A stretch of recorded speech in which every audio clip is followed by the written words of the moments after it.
A Syrian opposition group has begun talks in Qatar aimed at forming a new government in exile to oust President Bashar al-Assad. The Syrian National Council opened a conference in the Qatari capital Doha on Sunday. The council consists of Syrians living overseas. About 200 people participated in the conference. In an opening address, the council's chief, Abdelbaset Siada, called on the Syrian people to join hands in their quest to oust President Assad.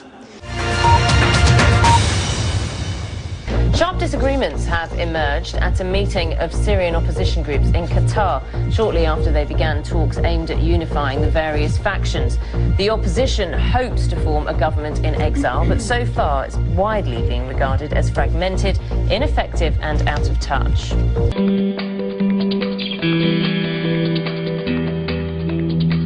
Syria's divided opposition factions have begun 4 days of talks in Qatar, seeking a common front to gain international recognition and weapons to oust President Assad. It's the first concerted attempt to align foreign-based opposition groups with the rebels' military campaign. Leaders hope the meeting will pave the way for a follow-up conference next week. We hope if the Syrians will find a way to choose their leadership on the 8th of November. In this case, the whole world will be behind them to help them. The US has called for an overhaul of the opposition leadership to include frontline rebels. Tensions between Islamists and secularists and groups at home and abroad have marred attempts to forge unity. The council accused the US of trying to sow divisions by trying to sideline the SNC and overhaul the opposition. Washington has denied accusations that it's trying to dictate the makeup of the next Syrian leadership, that it simply wants to make sure more voices are heard. And these are Syrian decisions to make. But the conversation among Syrians that we've been party to has talked about a relatively broad council with a smaller leading board of some kind. The policy change comes ahead of a US-led leadership conference in Doha next week. It's expected a new opposition front called the Syrian National Initiative will be unveiled, with defected former Prime Minister Riyad Hijab at its head.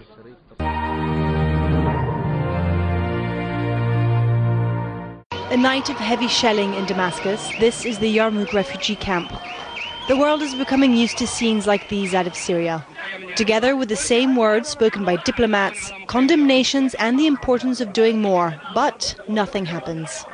The daily bloodshed in Syria is of innocent people most of the time, and it will not lead to a victory for any of the sides.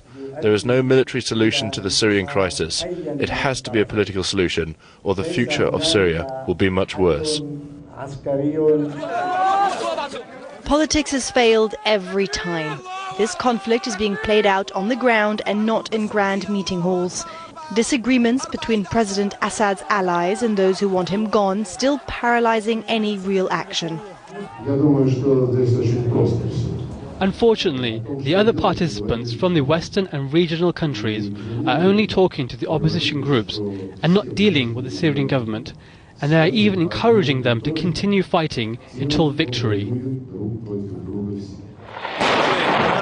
Sides have been taken in this fight, a seemingly internal conflict, but where regional and international powers are playing a major role.